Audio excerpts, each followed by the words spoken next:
Shongwe uMongameli awuvakashele.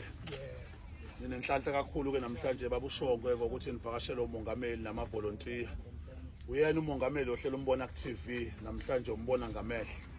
Sizobona umuzi wale khaya saluzwa udaba ukuthi ubaba waba nenkinga usuku le truck yayithwele umobe yagcina ilimaza abantu. Siyambonga uNkulunkulu ukuthi ubaba wagcina ephilile. So sithe uMongameli ke wasicela ukhombethe isihlalo kaKhongolose regionini ubaba uMdaka enisebenza naye eduzane onizamela udaba likamanzi.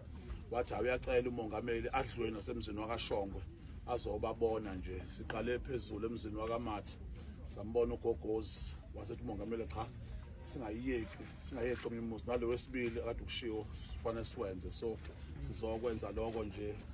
Kunenhlanhla kumuzi kwana amavolontiya phela mekhona uMongameli wawo abaseduzana akwazi ukuthi azosondela ngwakaduma isibongo kusiboniso mina igama. So lama comrade ke anginikeze umsebenzi ukuthi ngibe usihlalo kaKhongolose la esifundazweni saKwaZulu-Natal. uMongameli ke uhamba nethimba lakhe ama comrade asebenza nawo ku national kodwa kabanye bawo minister ngokunikezwa ubona uMongameli. Omunye wabo uComrade uSenzo Mchunu okuwumuntu okhulele kuyona la kule district